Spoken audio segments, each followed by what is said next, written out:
How does it do that?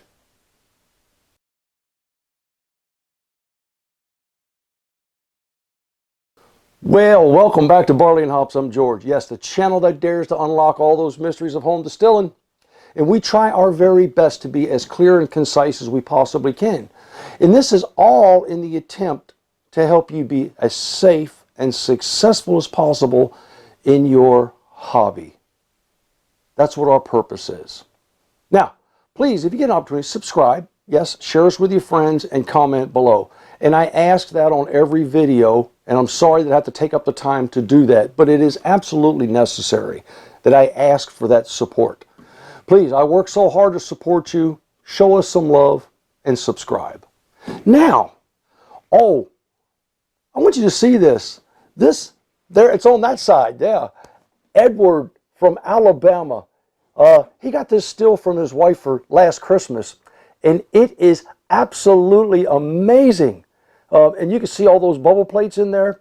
What is really interesting is look on the side of that, and you'll see that he has one of those columns with the Liebig condenser, and it has a parrot attached to it. So it's all one complete. You see, this is just another one of those manufacturing oddities or uniquenesses of different styles of stills. So Edward, we wish you the very best and have a great time. He actually says on his, when he sent this, is that he's looking to upgrade to an electric because he's obviously running this off of propane right now. So Edward, in the future, should you decide to go electric, get in touch with me. I'm going to make you a really special offer on a controller. Okay? Now, you know, you operate this thing, and God, I'm fascinated by pulse width modulators and by proportional integral derivative controllers, because what I get to do and what you get to do is you get to control that stuff that you can't see. Oh, you can feel it. Electricity. And you're in that area where you've got total control over what's going on. But you want to be able to explain it. Oh, it's not that difficult. You see what we've got here? I've got this pulse width modulator, and I've got it hooked up to 120 volts, and I'm operating this light, and this light is actually representing what happens to an element, you know, as I increase or decrease the amplitude of the voltage. It's phenomenal. So what we're doing here is, by varying this, what we're doing is we're just taking a regular sine wave. And some of you are familiar with that. I'll show you that in a moment. But it's AC voltage. So we're just taking that sine wave and we're going to encode it into periodic pulses over a real quick period. But we're going to encode it. And we do that through this circuitry in here. And by varying the width of those pulses, proportionately, we're actually controlling the amplitude, the severity, or the magnitude of that voltage. And by controlling the width in those periods, the amplitude is proportional to the amplitude, the average is proportional to the amplitude at the time. Oh, yeah, I know that sounds confusing, but believe me, it's really not.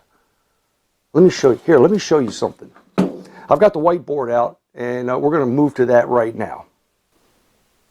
Now, this is known as a sine wave, all right? And what we're going to do is we're going to describe pulse width modulation, better known as PWM. Very simple. Amplitude. Amplitude or magnitude or gain, it can be called a bunch of different names. This is known as the zero line, 0 volts. That's the zero crossing. 120 volts positive, 120 volts negative. So once you go from this point to this point to this point and then back to this point, you have completed one full cycle. One full cycle between here and here. Okay? Now this happens 60 times. This happens there 60 times a second. And in the European Union, it happens 50 times a second. Now in this cycle, in this complete one cycle, what if we were able to control the amplitude? So what if for 25% of this cycle we are on? 25% of the high and 25% of the low, this circuit is on. And for 75% of this cycle, this period here and this period here, we are off. Well, what that does is it allows the average of the amplitude would be 25% of its max. Because we have now broken this sine wave down into pulses. We control them. We control the width through timing.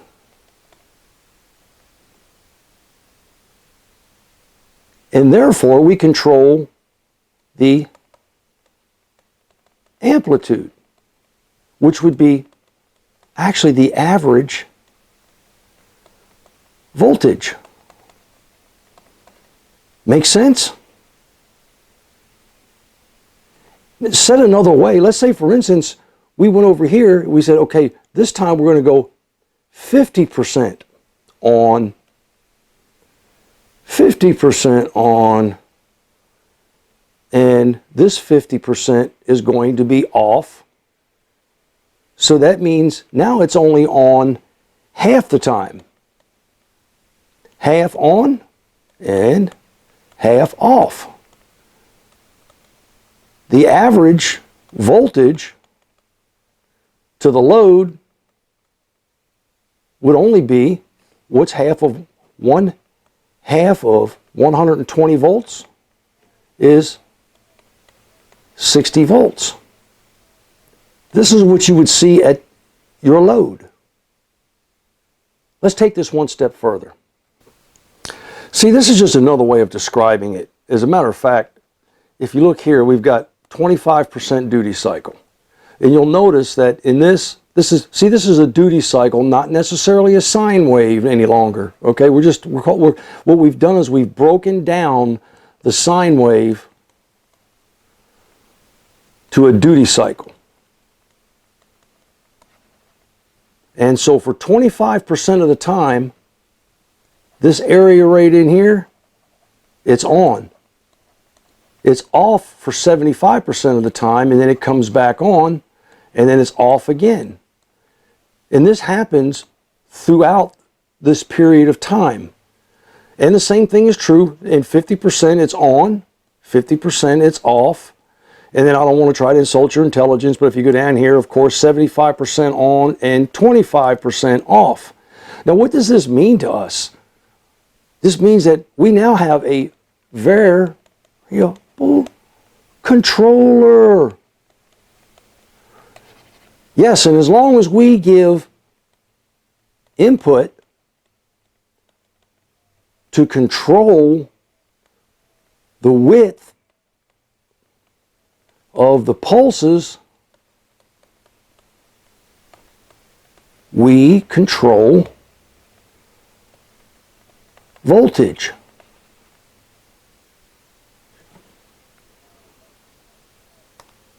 Now, I hope I haven't lost anybody, because it's really not that hard. Now, let's take, for instance, the voltage of a 2,000 watt element. All right, and if we use 2,000 watt elements, and we usually use those on 120 volts because they only draw 16.6 amps at max capability on 120 volts.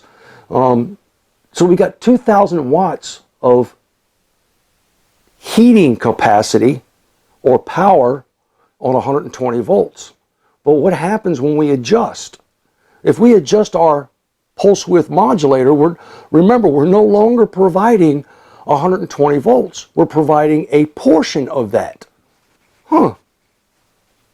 So, what do? We take, as a matter of fact, we take, well, over here. We take 25% of 120 volts is 30 volts. Yeah, it's 30 volts. Yeah, 0.25 times 120 equals 30.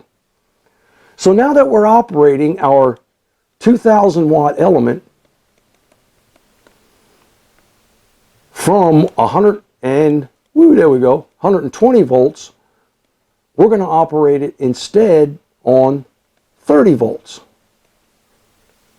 So what do we do to figure out what would be the wattage of that 2000 watt element? What would be the wattage of the 2000 watt element at that point? Well, we know from the other video that we did, the formula for that is 30 volts is what we're going to operate on. It's rated for 120 volts for a 2000 watt element. Once we find that out, if we square the results, follow this. 30 divided by 120 is 0.25. If we square 0.25, that equals 0.0625. So 0.0625 times, that's a percentage, times 2000 watts equals 125 watts. So what I'm telling you here is that you now have a 125 watt element operating on 30 volts as opposed to it being a 2000 watt element on 120 volts. You see, you've made an adjustment. Same holds true for, let's say we're at 50% power. 50% of 120, and see, somebody's going to do this in their head real quick and go, yeah, George, hell, that's easy. That's 60 volts. And if this was 125 and 125, oh, my goodness, we know what that is. That's 250.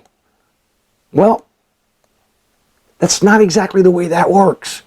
Remember, the formula is, in this case, going to be 60 volts divided by 120 volts, and then we're going to square that. So 60 divided by 120 is 0.5. Squared equals 0.25 times 2000 volts, or watts, equals 500.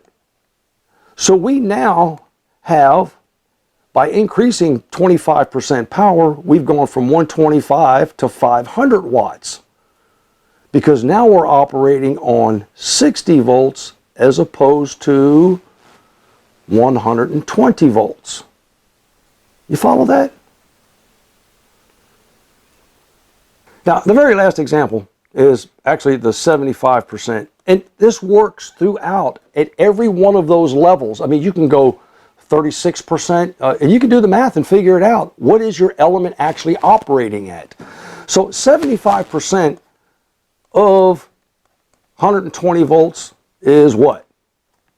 Yes, you bet. Yep, 0.75 times 120 equals 90 volts.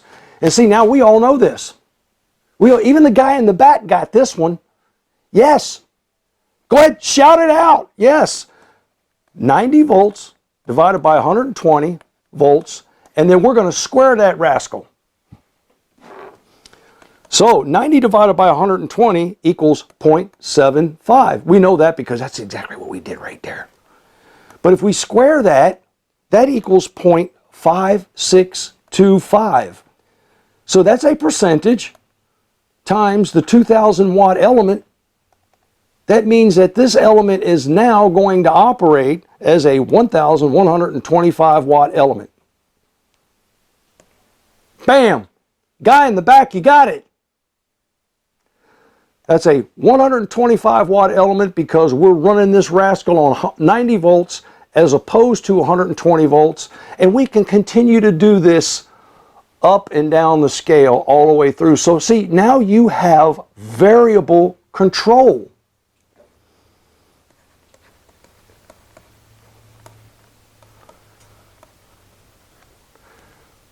See, isn't that amazing?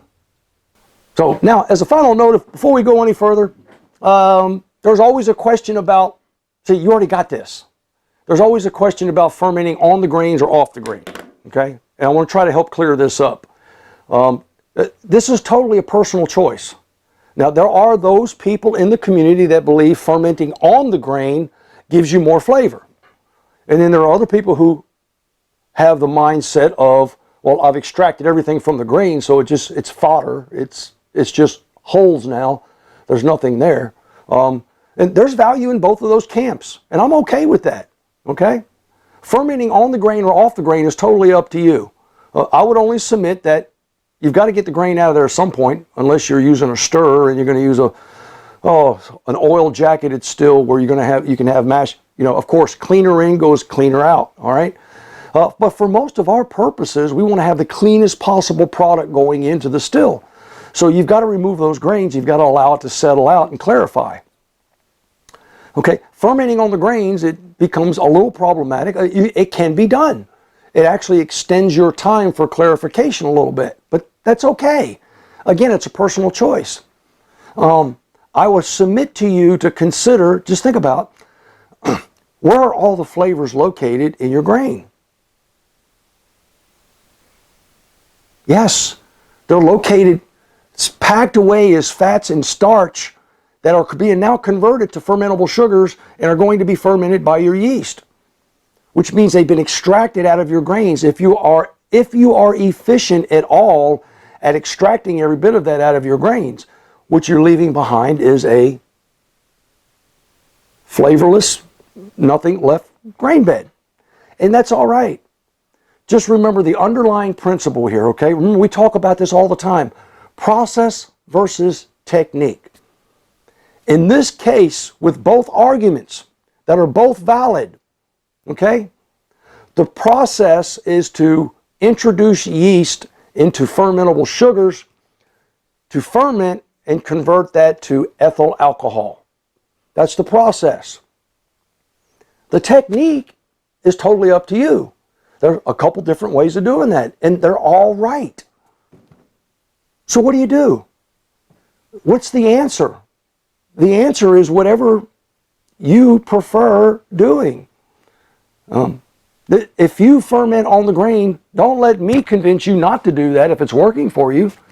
If you ferment off the grain and you're happy with that, don't let me or anyone else convince you to change that. You see? That's the way that works. So glad to be of service. So glad. And of course, as always, we end with, you know it, happy distilling.